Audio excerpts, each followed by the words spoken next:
Thank you again for joining us. My name is Kathleen Watt, and just a little bit about me to give you some context. I was a teacher for a couple of years and I really enjoyed it, and I loved school so much that I decided to go back to school, and I actually did my master's in geography at the University of Toronto, and I looked at sustainable development and particularly the Oak Ridges Marine Conservation Plan. So I looked a lot at these types of issues, and then I started working with EcoSpark, hosting webinars and as part of their Complete Communities program. All right, so I think we'll get started. For those of you just joining us, welcome. I'd like to mention that this will be recorded and we will be posting it on our YouTube channel. And once it's available online, we'll send you a link so that you can go back and reference it later. And if you'd like to share it with anyone else, we encourage that as well. I'd also like to mention that you're all muted and we can't see you. So if you would like to chat with us, feel free to just chat in the community, in the chat box. If you happen to lose the connection at any point, that's fine. Just click on the link again and it should open it up. You can always try in a different web browser, that might help as well. And I think that's pretty much it. I think we'll get started. I would like to mention that we are on, this webinar is being broadcast from Toronto, which is part of the traditional territory of the Mississaugas of the New Credit. So I'd just like to acknowledge that. All right, so we'll get started. Just a quick overview of our presentation today. We'll be talking a little bit about EcoSpark and what we do. We'll also discuss what climate change is. And I'll try and not make it too repetitive for those of you who know quite a lot about climate change already, but I do want to cover some of the basics, maybe how it pertains specifically to the Greater Golden Horseshoe area. We'll also talk a little bit about building complete communities and what we can do to help reduce climate change. We'll touch on a couple of government policies and renewable energy really briefly, and we'll give you quite a few classroom ideas. And we have some time for questions at the end as well. So if you have any questions, feel free to ask them in the chat box, or you can ask them at the end. And there's also an evaluation, and I mentioned earlier, every week if you complete the evaluation for each webinar, we have a this is the Geography of the Greenbelt Teacher Resource Guide, so we can give this away. So we'll be holding a draw for participants that complete the webinar evaluation. So we love your feedback. Thank you very much. I'd also like to mention that we do have a Growing in the Greater Golden Horseshoe Teacher Resource Guide. So if you'd like to receive this in the mail, we can send this out to you. Just make sure that you've submitted your mailing address. You can either email me, or if you submit it in the registration form, then I already have it. Okay, moving on. All right, so really quickly, why don't you tell us what city or town and province and state you live in, and you can let us know what grade or subject you teach. So I currently live in Toronto. I was from Richmond Hill, but I live in Toronto now. And I don't currently teach, but I was a teacher for a little while there. So in the chat box, you can just go ahead and let us know what town or province you're from. Toronto and daycare, wonderful. Thank you, Rihanna. Thanks for contributing and joining us today too. Excellent. Daycare in grade 2 or 3, wonderful. Oh, excellent. Spence is from Georgetown. Jennifer's from Toronto, wonderful. People joining us from all over, that's great. Excellent. So you can let us know where you're from. Wonderful. Terry, looks like you're from Burlington in grade 9 geography. Awesome. Definitely have some ideas for you. Wonderful. Toronto, work in Mississauga, grade 7 to 8. Excellent, great. We'll have some ideas for you as well. Karen from Coburg, grade 9 to 12, wonderful. Great, looks like we have quite a range in here, that's wonderful. Rosemary, Toronto, teaching Markham French, grade 1 to 8, perfect. We actually also, I should mention, this teacher resource guide for the Growing in the Greater Golden Horseshoe is available in French online, so you're welcome to download that from our website. Great, Brenda's from Hamilton and works in Burlington Secondary School, excellent. David's from Markham, wonderful, thanks for joining us. So a little bit of everyone from all over the Greater Golden Horseshoe. Okay, now just a little bit of information about EcoSpark.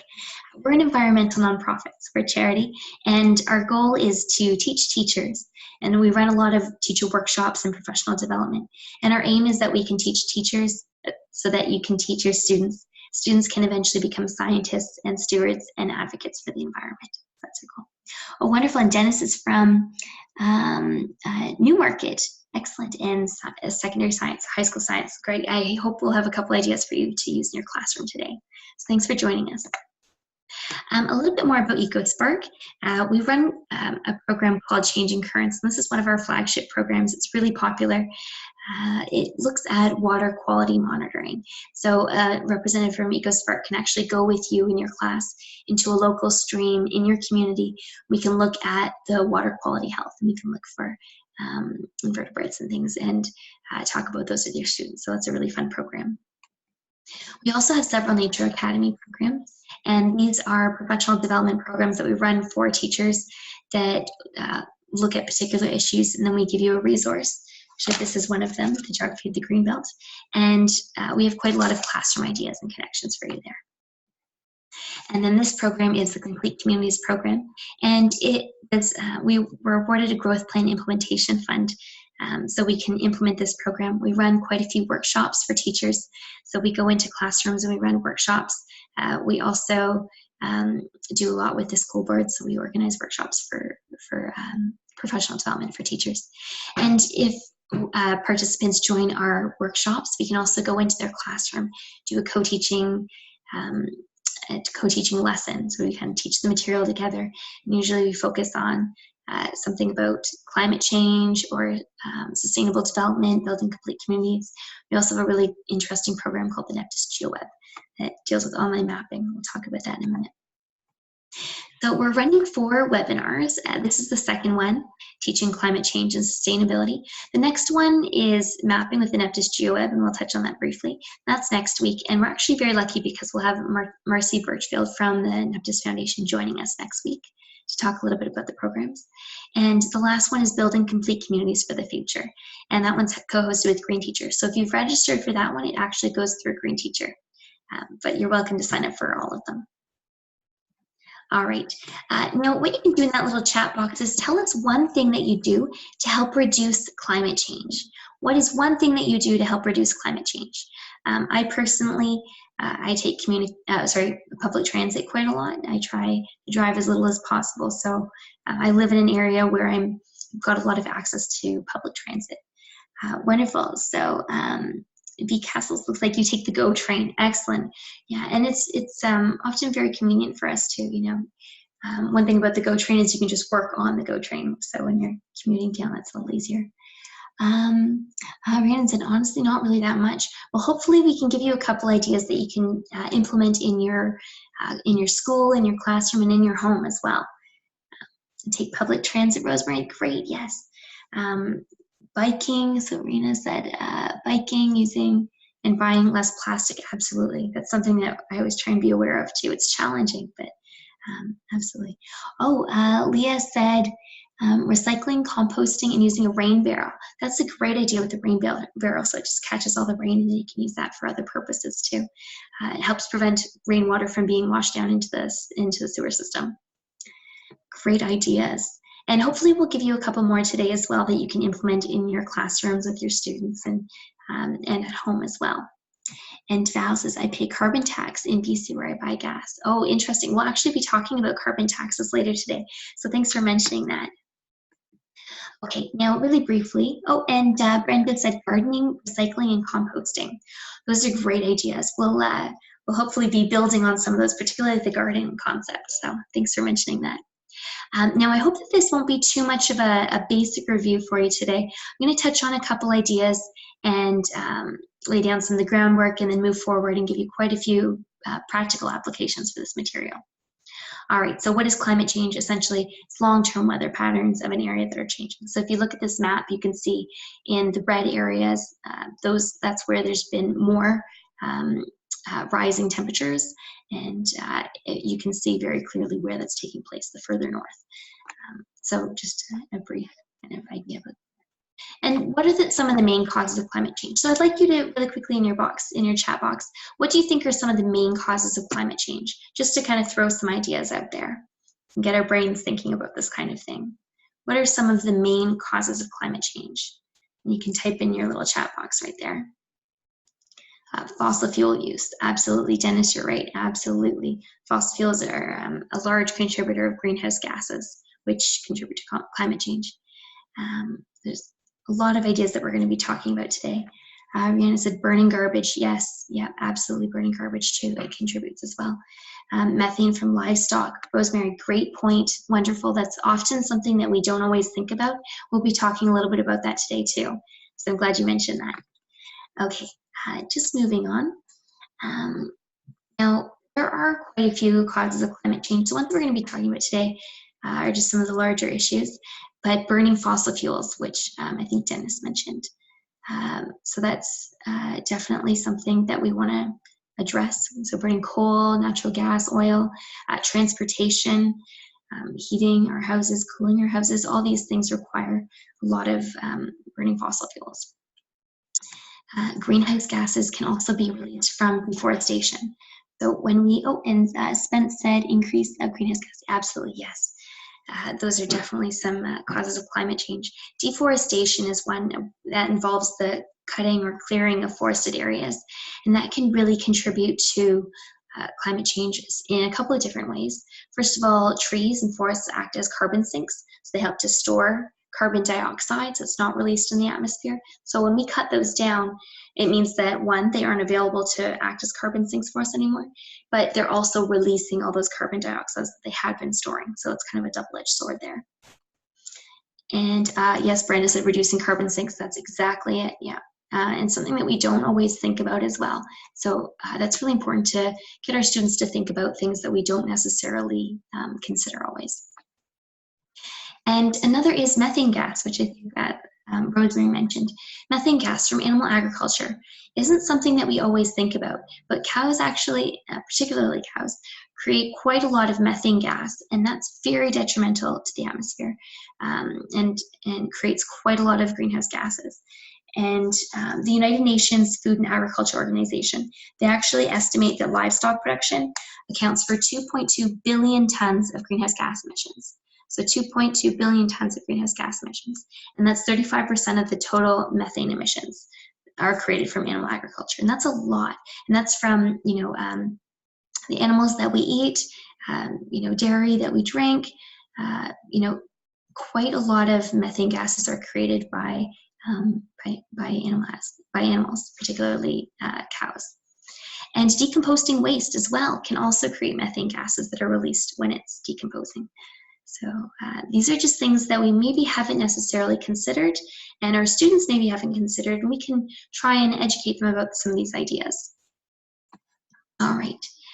Now I'm just briefly going to talk about some of the effects of climate change and how it affects us. And it's always really wonderful if you can think of local examples too. But changing air temperature, so it affects our growing season. So it can either be too hot, maybe that there can be cold snaps in the middle of the summer. There can be, it can be too hot as well. All kinds of ways that it impacts our growing season. And as I mentioned, it's really great if we can find local examples. So if you look in the far right, changing precipitation is something that really happens quite a lot from climate change. There can be extreme weather events like flooding and droughts. And I mentioned that image on the far right, you can see the GO train that's flooded. That's actually an image from the GO train that goes up to Richmond Hill. And it was in 2013, the summer of 2013, it actually flooded. So that's a real image. And the reason I mention that is because I'm actually from Richmond Hill originally. And my family, you're right, Jennifer, you're right, crazy. It is a very, very hard to believe image that actually took place. And the reason I mention that is because I have a personal connection. I'm from Richmond Hill, and my sister and my mother were actually on that GO train when it flooded, and they had to be rescued by a dinghy. And so these types of things really do happen, and it's wonderful if we can make a personal connection with our students. So you can try and find local examples that have actually happened of climate change taking place in your own community to show students and to get them thinking, how does this impact me in my life? And it's not just, a problem that's out there in the world. It, kind of abstract thought. It can have tangible effects on our lives as well. There's also decreased wetlands and reduced water availability. It means that precipitation might be changing, precipitation patterns. There might be, again, drought. And if you look in this image here, this riverbed is quite dry, and it looks like it's very green all around it. So it's probably summer or spring, but it's very dry. And what's causing that? It's climate change often. There's also rising water levels. The melting sea ice in the Arctic causes water levels to rise. And this can also lead to climate change refugees, people that are leaving their hometowns and their countries due to climate change. These are all things to keep in mind. There's also increasing water temperatures, and this has effects on fish and plankton species. So if you look at the image here, that's showing coral bleaching that's taking place. So you can see before it was kind of live coral, and afterwards it's been bleached, and that's due to rising water temperatures. So you can try and make these personal connections and bring it into your classroom and have some interesting ideas. Thank you for everyone that's just joined us. I saw a couple of participants. Just wanted to mention that if you'd like to join the chat box, you can click on the More option, and a chat box should open, and then you can communicate in the box that way. Okay, all right. And an idea that you can do with your students in classroom is you can talk about the actual impacts of climate change, and perhaps students can investigate an area, topics such as crops, and maybe the tolerance that those crops can take, and how they're being impacted by climate change. Or maybe your students could investigate the impacts of climate change on a certain type of wildlife, for example, deer in that image there. And so you can talk about how students, again, they can choose the topic that interests them, and they can research that further. Another activity that you can do with your students is actually track the weather. You can have them count the number of frost days, the number of days above freezing in winter, or maybe the number of days in summer that are over a certain temperature, the number of days that there's a heat warning, or these kinds of things in effect, because extreme weather events are more likely to occur due to climate change. And these are some things that you can talk about in your classroom and ways to bring it in. These can actually cross quite a few subject areas. So if you're an elementary teacher, you can maybe use these to track weather patterns. So you can create a graph to show weather that's taken place. You can make bar graphs and maybe describe them as well. So you can incorporate different aspects of the curriculum into talking about this subject area. You can also look at historical weather patterns too, and new records that are set. For example, on January 5th this year, if you remember, just during the winter holidays, it was very, very cold. We had that very cold snap. And on January 5th, it was actually the coldest day since 1959. So it was minus 23 degrees on January 25th. And yeah, so we broke the record just a couple of days ago. So those are some things that you can talk about with your students and try and make it a little bit more exciting and bring these concepts into your classroom. Joyce Chow said, actually she mentioned Joyce Chow is our executive director of EcoSpark. She said a state of emergency is declared today in Brantford due to flooding along the Grand River. Residents had to evacuate. So thank you, Joyce. So again, looking at these examples and how it really does affect us, and how we can see these examples in our own communities and how it's impacting us. So thank you for mentioning that, Joyce. We can also talk a little bit about the natural environment and how it helps to reduce climate change, because it does serve quite a few purposes for us in reducing climate change. For example, trees and vegetation act as a carbon sink. I mentioned this a second ago. So trees, they can sequester, or they store carbon dioxide, and they help reduce those greenhouse gases. So vegetation is very important for that purpose. They can also help to adapt and mitigate the effects of climate change. So as Joyce mentioned, there was flooding that took place. And if we look outside, there's quite a lot of melting snow right now because it's warmer temperatures. We had a lot of snow, and that melting snow, the water has to go somewhere. And where does it go? Well, it can't go into concrete. It just runs right off of concrete and can potentially lead to flooding. So it's really great if we have natural systems and areas like this where that snow can go. It really helps to absorb it because the water can percolate down into the ground and into the soil. It helps reduce it that way. Spencer said ice jams plus high amounts of rainfall equal flooding. Absolutely. Very, very, very right. There's a lot of ice and snow that kind of built up, and then warm temperatures melt it all. So thank you for mentioning that, Spence. All right, and natural environment also helps reduce urban heat island effects. And this is where cities and urban areas tend to be quite a bit hotter than natural systems and forested areas and even the countryside.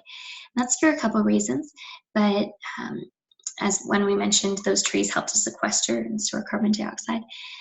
But A lot of urban areas have pavement, and pavement gets really hot. We also have a lot of cars, which create heat, and surfaces that, again, tend to create a lot of heat. So if we look at this image right here, this is showing some different temperatures from urban heat islands. So if you look at the square buildings, those are all buildings that are a lot warmer than the blue areas, and the blue areas are actually trees, and you can see the temperature variation. And these are great things to show your students that visual representation of how this is actually impacting our communities, and these, how trees really do help reduce some heat and the benefits that they serve. And I'd just like to mention that development, so when we cut down those trees, it really can affect climate change. And again, by paving those surfaces for development, it contributes to can exacerbate the effects of climate change. All right, now what I'd like you to do really quickly in the chat box is you can just type out, what are some of the most effective ways to reduce climate change? So what do you think are some of the most effective ways to reduce climate change? So you can just brainstorm in a little box there for a second. What do you think are some of the most effective ways to help reduce climate change? So Leah said, park your car for good. I like that idea. That's wonderful. That's a great idea, absolutely. So recently I got married, and we actually got rid of one of our cars. So now we only have one car. So that's definitely something you can do, is try and reduce the number of cars you have. Drive less and smaller families. Dennis, absolutely. Driving less and smaller families. Oh, Leah said vegetarianism. Absolutely agree. So those impacted animal agriculture, if we cut out meat or reduce our consumption of meat and dairy products, that really helps reduce the impacts of methane gases in animal agriculture. Live locally, said Brenda. Terry said plant some trees. Wonderful. Yes, absolutely. So if we can plant trees, those help, again, to reduce the impacts of climate change. And living locally, that's great, because then if you don't have to commute very far, it helps reduce our greenhouse gases. All right, and Les said more green spaces. Couldn't agree with you more. For many different purposes, again, allows water to percolate down. And Spence said carpool to reduce the number of cars on the road. Fantastic idea, yes. Even auto share programs are great too. So you can get rid of your car and use maybe a car to go, just for, or even renting a car if you need, just for those short little times that you do need it. And consume less, Rosemary, absolutely, that's right. Trying to reduce the amount of plastic that we create too, and the amount of waste.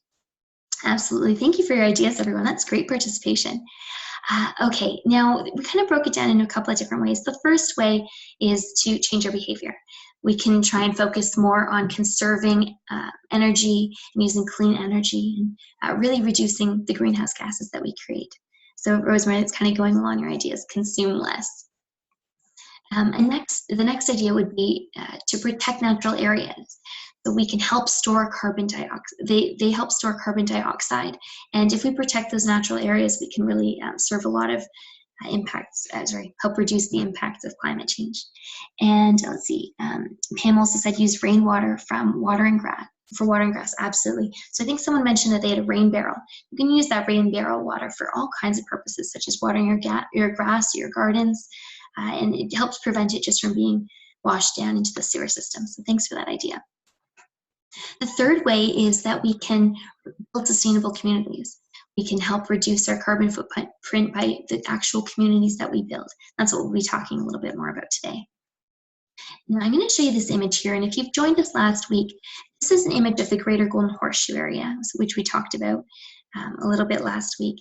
You can see that there are a couple of conservation plans in place. The dark green one is showing the Niagara Escarpment Plan, and that goes from Niagara Region all the way up to Georgian Bay. There's also the Oak Ridges Marine Conservation Plan, which is that kind of minty green, aquamarine green that runs across the Greater Golden Horseshoe. It kind of runs horizontally. And then there's also the Greenbelt Plan, and that is the third plan that helps to protect this area from urban development. So those plans really work together to help reduce urban development and control where it takes place. And the effort is really to protect natural systems like forested areas, as well as to, excuse me, sorry, it's a lot of talking here, as well as to direct where we can grow and where urban development should take place. Sorry, I'm just going to take one sip of water. Thanks for bearing with me. Okay. All right. So those 3 conservation plans that I mentioned earlier, the Niagara Escarpment Plan, the Oak Ridges Marine Conservation Plan, and the Greenbelt Plan.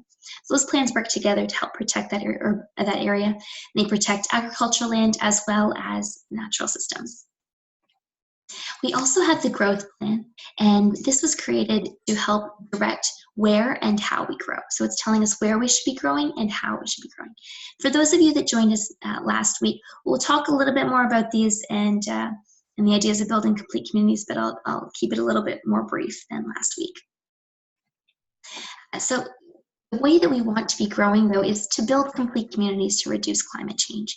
There are a couple of different ways that we can do this, particularly through building complete communities, and we'll talk about some of those ideas. As I mentioned, I'll try and make it not too repetitive for those of you that are just joining us, but I did want to cover some of these ideas for our new participants. All right, so one idea is to have mixed land use and higher density development. If you look in the image here, you can see along the first floor of the development that there's a lot of shops. And shops, maybe coffee shops, maybe stores. And if you look up above that, there should be, looks like there's maybe some residential development, possibly some office space. And that's a great example of mixed land use, where there's different types of land use that can happen on top of each other. That's really important for a couple reasons. It means that we're using our land very efficiently. And it also means that we're creating, a really fun community to live in, where it's very convenient. You don't have to travel very far. So if you live in a building like this and you wanted to meet your friend for a coffee, you just go downstairs. You don't have to necessarily take public transit or jump in your car. It's an easier way and creates a fun community to live in, and helps reduce greenhouse gases. It also allows for higher density development. So we're building upwards instead of outwards. And that's really important to protect those natural systems. We talked about the importance of forested areas. We want to preserve those areas. And high density development and mixed land use is a great way to do that. We also want to direct development to existing urban areas, and that's infill development, so that high density development. We also want to have walkable neighborhoods and something called active transportation. Active transportation, if you think about the word active, it's where our body's active and moving. So we can include things like walking, cycling. So there can be bike lanes, for example. And it's really great if our bike lanes are safe and protected, if there's an actual physical barrier from the cars. If you look in the image down below, you can see that there's posts, and those help divide it from the cars. Just an extra layer of protection for those cyclists. Just because we have the cycling lanes and the bike lanes, that's great, but we want to make sure that they're actually safe for people to use, and it will encourage further use as well. There can also be like Bixie bikes, as you see in the example. There can be kind of shared bike systems, so that that's in place and it's easier for residents to use. And these are also ideas that you can encourage in your schools too. So if you look at that image with the bike lane, you can definitely include some of those around your schools. And again, making sure that it's kind of sectioned off or cornered off in a way where it is safe for students. And if you see also the crossing guards, those are great ways to promote active transportation in your communities and in your schools. There's also public transportation, so things like buses, streetcars, GO trains, subways. These are all ways that we can promote sustainable transportation uses.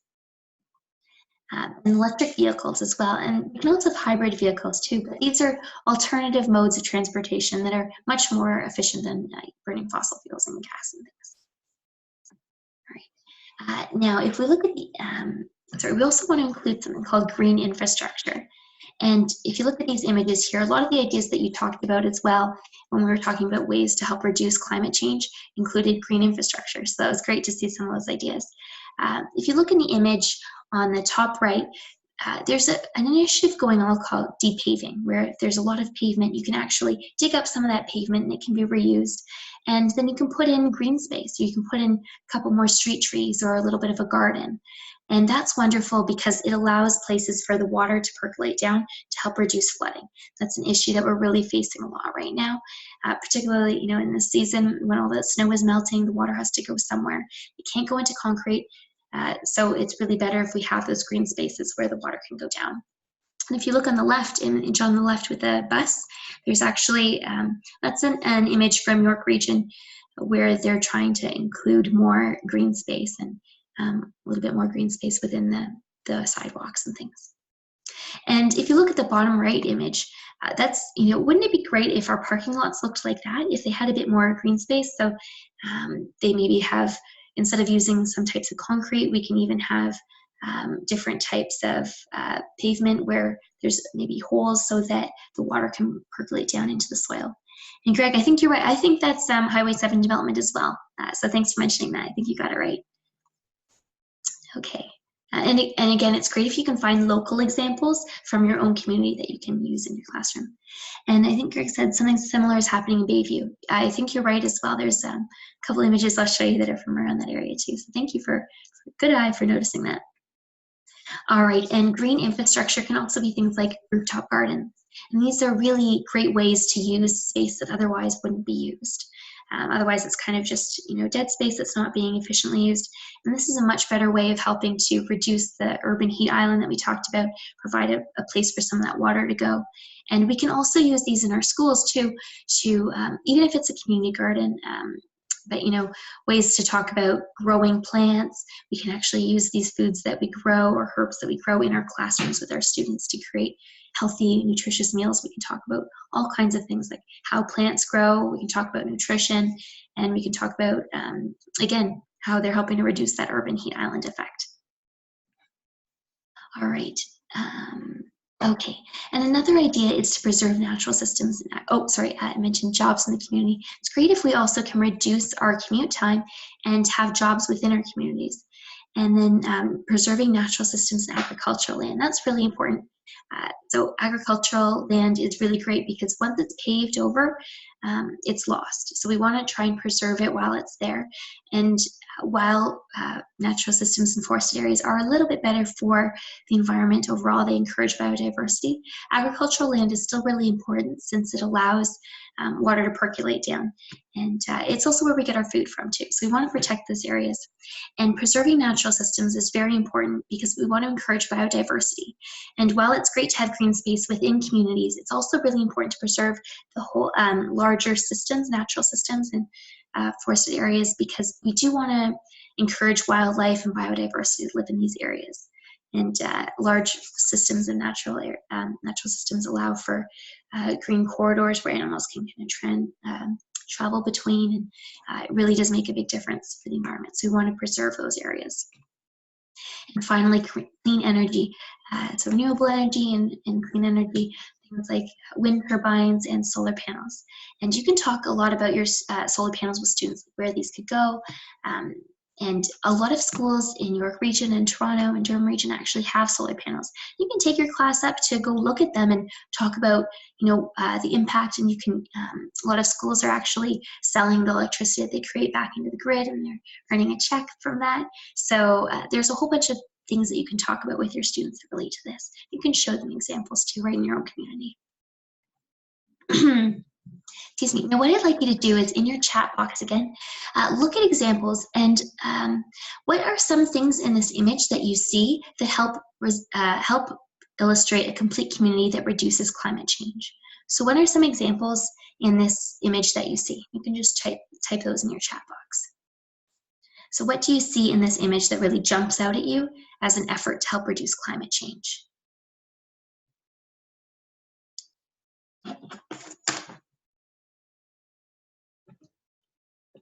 Excuse me. All right.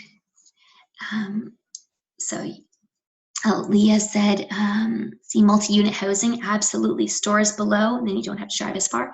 One interesting thing, if you look at this image here, it says 10% detached housing. That's only 10%. That's a really small amount compared to what a lot of suburbs currently look like. And you might have to talk with your students about how we're changing the communities that we live in, and how students themselves might have to change the perception of the house that they're going to live in. A lot of students currently in some suburbs live in detached houses, and they may assume that they're going to live in a detached house too. They maybe should start to think about the different types of housing that we're going to have in the future going forward. So they can start to think, oh, maybe I will live in a different type of house, maybe an attached house like a townhouse or a semi, maybe in an apartment building, low-rise or high-rise apartment buildings. Kind of get them to think about different housing options and how housing will look different in the future as well. So I'm just gonna, sorry, give me a second. I'm just gonna scroll up in the chat box here. Let's see. Biking and walking, absolutely. Gardening as well. So someone mentioned that they garden to help reduce climate change, and that's a great idea. You can have community gardens so you have food in your local area. All of these, again, are green spaces, so that's great to encourage within our communities. Transit and cycling, thank you, Spencer.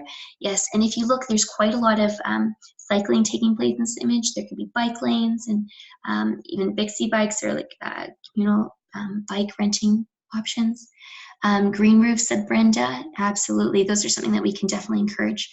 There's quite a lot of green roofs in this image, and I'm just looking at, so let's see, some building up and compact instead of sprawling, exactly. So building up that higher density development, we're aiming towards 60% higher density development.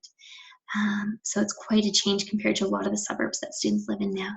A lot of gardens, urban forests, thank you, Sherry. Terry said clean energy, solar panels, and wind turbines.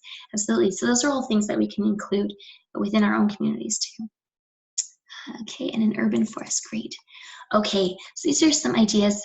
Another thing that someone pointed out to me too is if you look at some of these cars in this image, they're actually showing carpooling. There's a lot of people in those cars and trying to get away from, just driving by ourselves, focusing more on carpooling and sustainable transportation. Okay, great. Oh, sorry.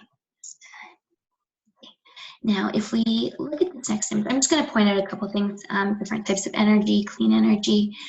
There's also, so if you look in the bottom left, ground source heat pumps, so maybe some geothermal energy, electric or hydrogen cars, biofuel cars even, charging stations. These are some things that we want to see in our communities going forward. I'm going to show you an example right now of a community, and I'd like you to let me know if you think this is a complete community and how could it be more sustainable. So in the chat box you can just type your answers. How could this be more sustainable, and is it currently a complete community? What do you think? So you can maybe let us know some things that you think are great about it and what could be improved. So I'll just give you a second to type your answers. Sorry. Yes, it looks like a rooftop garden. Great, I think you're right. So you can see a lot of greenery, which is wonderful. It looks like there's a lot of vegetables that are being grown. And again, you can use those in your classrooms with your students if you have a garden. Community garden, Pam, absolutely, I think you're right. More trees, you're right. So this rooftop garden looks like it has primarily some vegetables, but we can also include more trees. And even if you're looking at the buildings around it, looks like there's one building that has some trees, maybe a couple buildings that have trees, but there could definitely be more trees on these roofs. How a big tree could go on a roof, yeah. So yeah, there's definitely plants that you can have, even if it's a large potted tree, that's fine too. Make sure it has enough space for it to grow. But those are definitely some ideas because trees do act as carbon sinks and they're really important for reducing urban heat islands. So is a typical roof strong enough? Great questions. Again, if you can include things like, even if it's in a big pot, that's a fine example. Just make sure that it's got enough space to kind of grow, but I think that most gardens, it should be just fine. Possibly solar panels, absolutely, Sherry, that's a great idea. And even things like street lights can have solar panels too. These are all great ways of kind of, using the green technology that we have. Perhaps future buildings need different standards. Absolutely, I think you're right, Greg. There could be different standards for buildings going forward, making sure that they do have some of these concepts in place so that they're strong enough to allow for green roofs. Different types of roofing, absolutely. Great idea, thanks, Pam. Okay, all right, so moving on. There's another image here. This is an image from York Liberty Development, and this is Markham. And what I'd like you to do is, again, in your chat box, type if you think this is an example of a complete community to reduce climate change and how it could be more sustainable, thinking about it from a climate change perspective. Is this a great example of complete community, and how could it be improved? So Greg said, I love that it's raised like a Central Park. Absolutely, that's a great idea. And again, if it can act like a Central Park, it can be kind of a community place for people to meet, creates a lot of, much more fun community to live in. also helps to reduce those greenhouse gas emissions.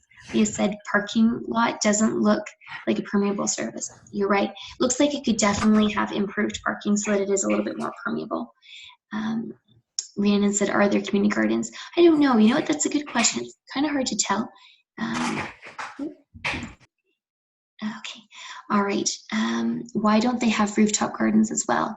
Yeah, great idea. So they could have rooftop gardens on some of those other buildings that we're looking at. And the great thing about them is they do look like they're higher density development, which is what we're going for. And they could be office space. Sorry, someone's, there we go. Sorry, I just muted everyone again. So some of those office buildings do look like they are higher density, and maybe it's mixed land use with some shops on the bottom. It looks like that in some of the images. But I see a lot of plain roofs on those buildings, and they could really be improved. And hopefully they're LEED certified buildings.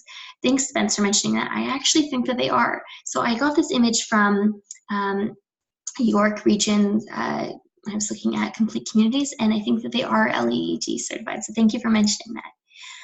And Rosemary said, doesn't look like they have solar panels on the roofs. Right, doesn't look like that. They could really be using those roofs in a much better way. So that's something that they could definitely work on. Okay, great concepts. Thanks for your participation, everyone.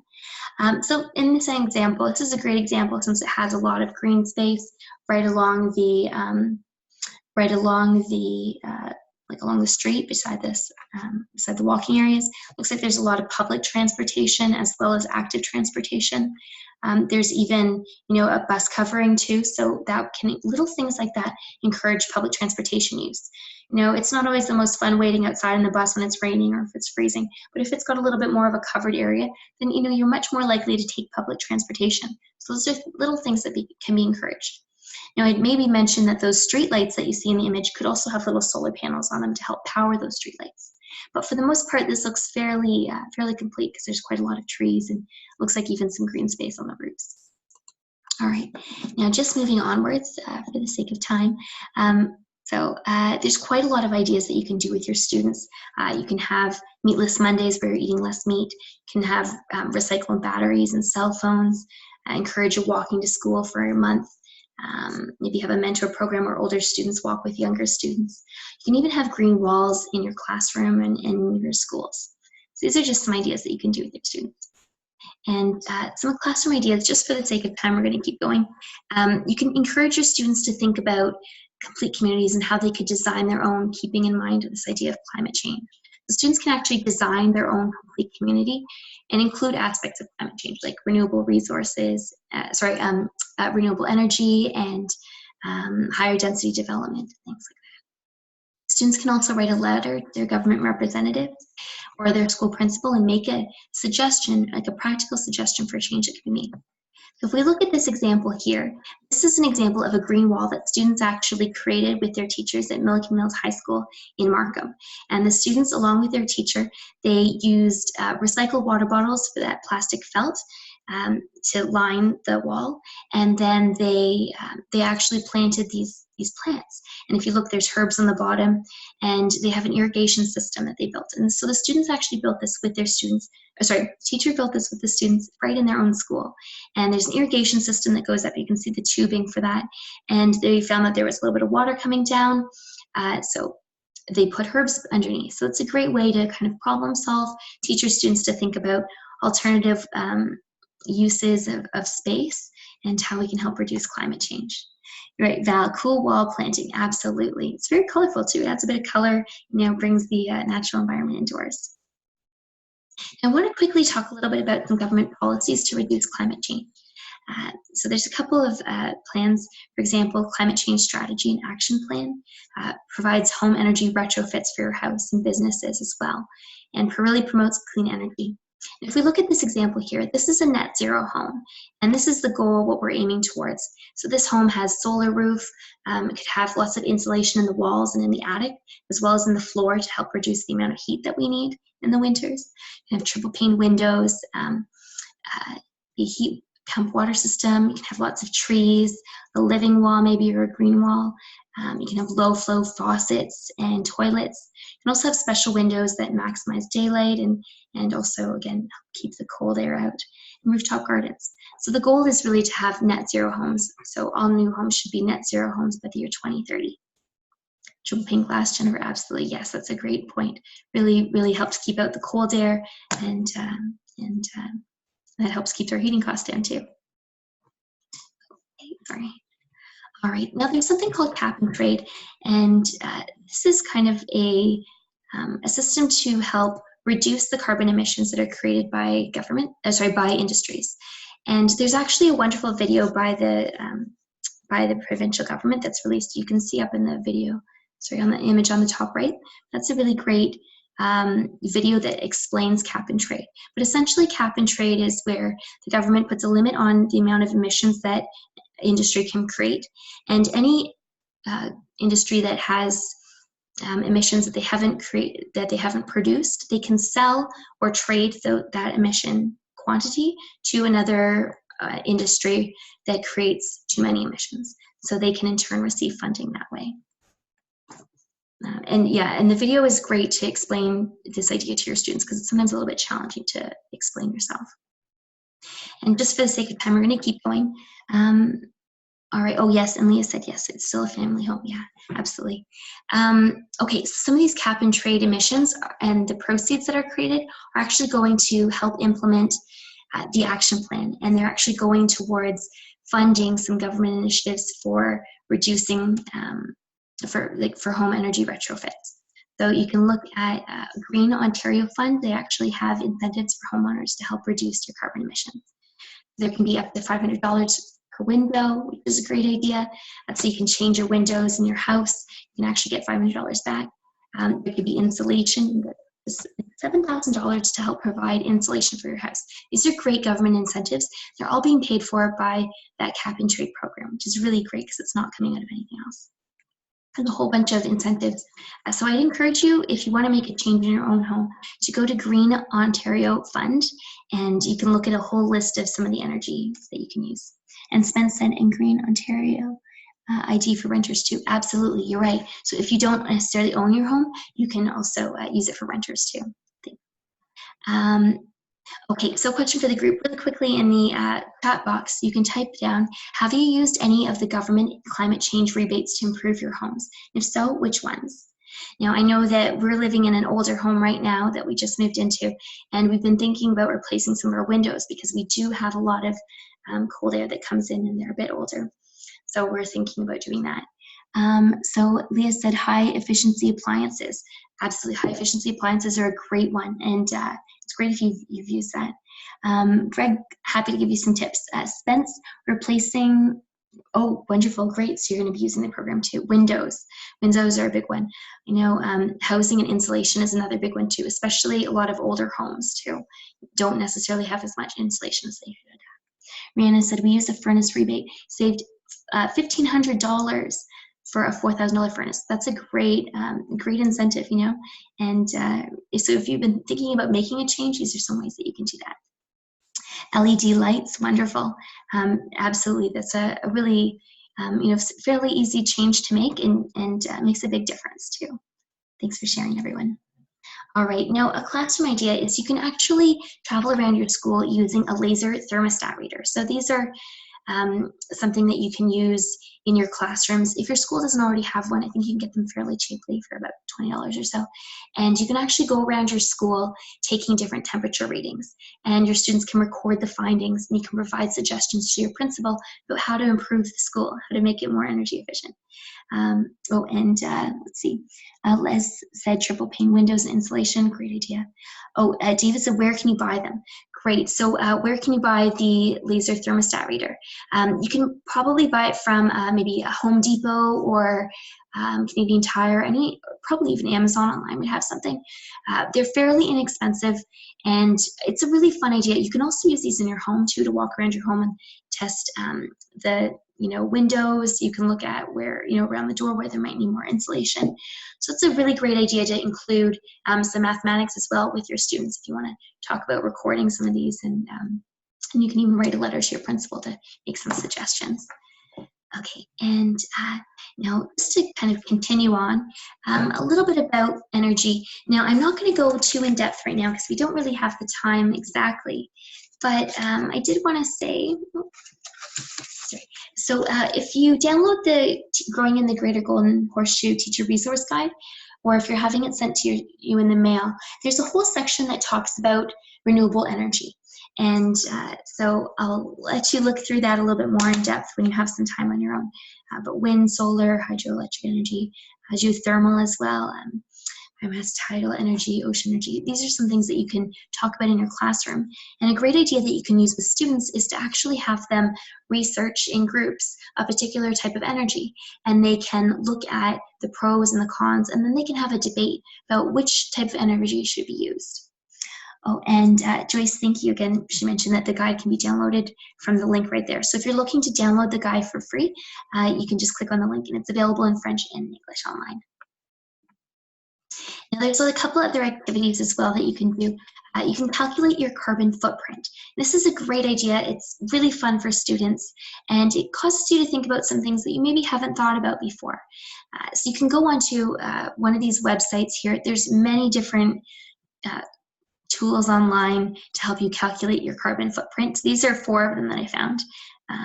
And again, there's a whole bunch of them online. They're really easy to use, and it allows students to think about their emissions slightly differently. So if we look at this, you can talk, you just enter your public transportation, you know, how far you travel by bus in a year, or you know, maybe subway by a year, and you can enter it, and it helps to calculate your carbon dioxide emissions. And students can always write about it afterwards, you know, how they can reduce those. It even encourages students to think about food. So I think we talked a little bit about methane gas and reducing the amount of animal products that we eat, particularly beef. And you can maybe just talk about how these ideas are, you know, practical changes that we can make on our own. So if you look at this, you know, how would you best describe your diet? You can choose, you know, if you eat a lot of meat, if you're a vegetarian or a vegan. And again, it just kind of encourages us to think about our carbon emissions slightly differently. And students can also record what they eat, and they can look at you know, their food carbon footprint. How far does their food have to travel to get to their plate? You can talk about the implications of the food traveling further. So if it's traveling by a big semi-truck, or if it's traveling by plane, for example, planes create a lot of carbon dioxide emissions. And so we just want to, you know, kind of encourage the idea of eating locally, shopping locally, and eating in season as well, because again, that helps reduce those carbon dioxide emissions. And there's a whole bunch of online websites you can use too. Food mile calculator, so you can input the type of food that you ate, where it came from, and then it will calculate the distance that it's traveled. So these are just some fun ideas that you can do with students to get them to think about changes that they can make in their life that they maybe haven't considered before. And I also found this low carbon foods quiz online. It's from eatlowcarbon.org, and it's a really fun kind of quiz that you can take with your students. So I'm going to get you right now to quickly chat in the type in the chat box. Which meal do you think has lower carbon dioxide emissions? Do you think it's the chili with beef on the left, or is it the chicken noodle soup on the right? So really quickly, you can type in this box. Oh yes, and Greg said that the 600 passenger planes. Yes, yeah, exactly. Yeah, our food is traveling very far often, so it's great if we can eat locally. All right, so Spence thinks that the soup is lower carbon dioxide emissions. Okay, let's see. Rosemary says chicken noodle soup as well. Jennifer says soup. Okay, well, good news is you're all correct. That's right, absolutely. So chicken noodle soup has lower carbon dioxide emissions, and it actually tells you why. And says, you know, for example, beef is one of the highest carbon foods around, since cows emit methane, powerful greenhouse gas. And it just encourages ways to think differently about the foods that we eat as well, and changes that we can make within our own lives.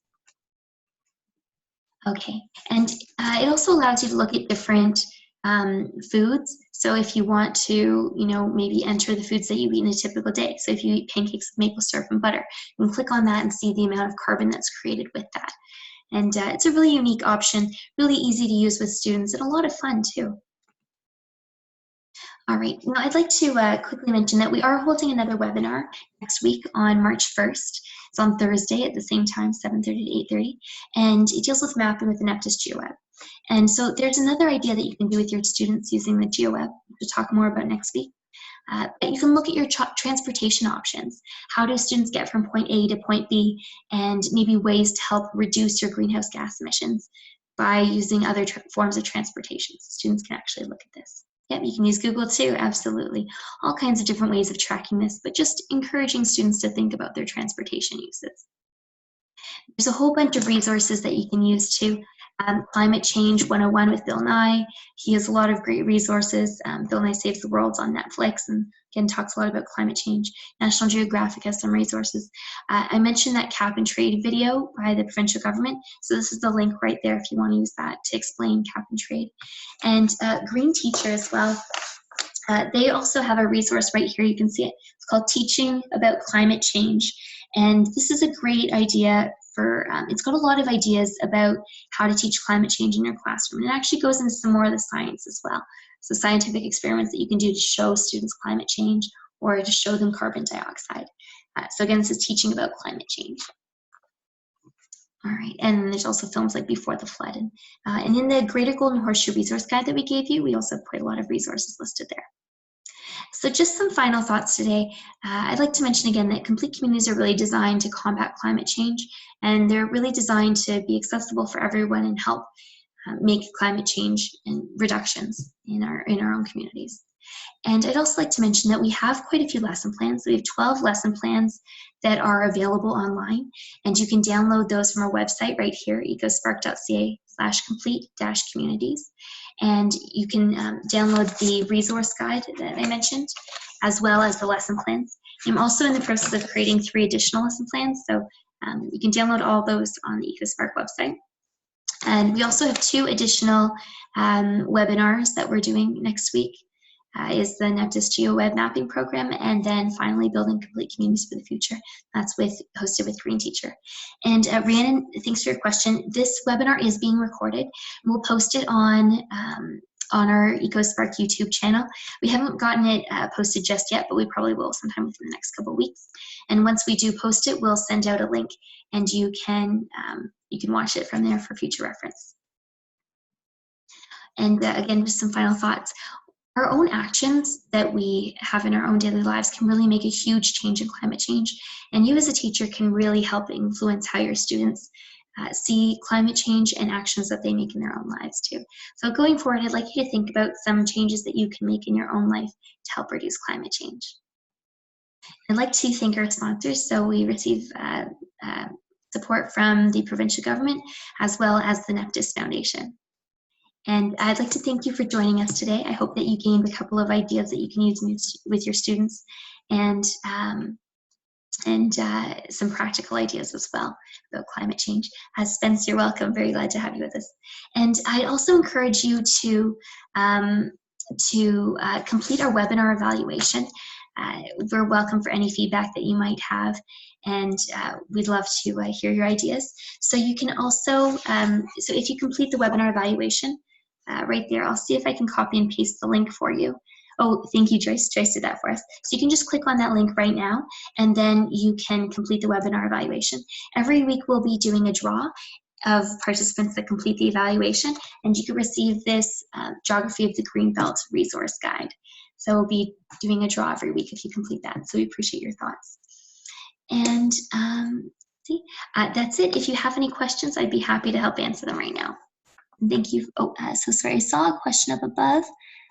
So Jennifer said, is there a hard copy of the climate change resource available online or only the download? Did you mean the teaching about climate change one? This one is, I believe it's only hard copies available. If you're interested in getting a copy of this, you can, I think you can, it's produced by Green Teacher. You can always email us and we can talk about sending you a copy. You might be able to purchase it online from Green Teacher as well. I have to look into that, but you can always send me an email at kathleen@ecospark.ca if you'd like to purchase this. And, but it is produced by Green Teacher. So potentially on the website. And let's see, sorry, I'm just trying to keep up with the chat here. Can I also provide the PowerPoint? Absolutely, Rhiannon. I think that we will try and provide the PowerPoint. That way you can use some of these slides in your actual classroom. It's always easier if you don't have to do all the work from scratch yourself, and I'm happy to provide these resources. We also have all the lesson plans that I mentioned, so you can download those online. And about the lesson plans, they might say grade 7 geography or grade 10 science, but you can really adjust them and modify them for pretty much any grade or subject that you'd like, and make a lot of those cross-curricular connections as well. Leah, that's great. I'm so glad to hear that you enjoyed it. And sorry, I'm just continuing to go through the chat here. Pam, thank you. Are we allowed to use some of your PowerPoint images in classrooms as inquiry prompts? Absolutely. Feel free to use whatever you'd like. And I'll try and post this PowerPoint presentation. I've also included all of the resources, so my sourcing, within the comments. It was too many sourcing to have a slide. I did it once and it was like 3 or 4 slides worth. So I've included all the image sourcing down below within the comments. So when we post it, you can use that and you can click on the links and get the actual images. So great question, Pam. Thank you. Jennifer, okay, great. Glad I answered your question about the resource.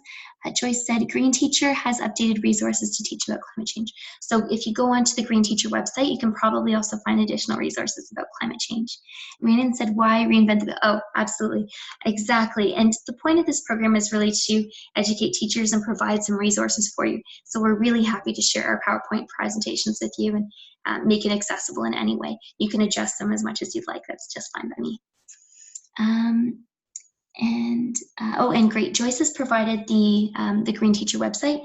So if you are interested in downloading, or sorry, in purchasing the Teaching About Climate Change resource, you can do so from the website that she's included, greenteacher.com/teaching-young-people around climate change. All right, and Rhiannon said, is there one on heat spots in the city? Lesson plan. You know what, Rhiannon, that I don't currently have one about heat spots in the city. That's actually a great idea. And we are currently in the process of writing additional lesson plans. So I'll maybe keep that in mind for some of the lesson plans that I do create. So thank you for mentioning that, and I'll keep it in mind moving forward. It's a really great idea to talk about those local connections. And so if we can talk about something with heat spots within our local communities, that's a great idea. So I'll keep that in mind in my future lesson plans. Angela said, I was just wondering about electric cars and how the charging availability is for long distances in Southern Ontario. Great question, Angela. Angela, there's, it's definitely an issue in some of the further north where there maybe aren't as many charging stations, but they're working to put more in currently. So there should be an effort going into increased charging stations. If you're driving long distances as well, it's really wonderful to use you can use a hybrid vehicle. If maybe an electric car doesn't suit your needs, you can use a hybrid. So you can use electric vehicle for your commuting around the city, and if you take a longer trip, then maybe you can use the hybrid system that the natural gas uses. So hopefully that's a system that will continue on. And if you looked at the image as well that I showed of the hybrid cars, that was actually in an IKEA parking lot. So it was showing that it's not necessarily within government land, within public land. It's also kind of changing towards private land as well. So if we can encourage stores like IKEA, maybe Costco and things like that, where they have shoppers that are staying for an extended period of time, then you can charge your car that way too. So those are some other ideas too. And if you ever want to write some of these companies or shops, whatever, request charging stations, they get enough requests, they might continue to do it. So that's a great idea.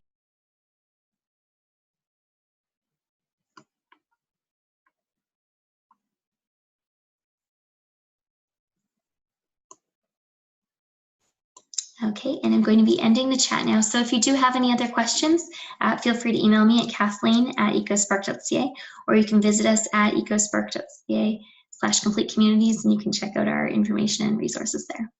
Okay, thank you again for participating, and we hope that you enjoy us for future webinar sessions. Thank you. Bye.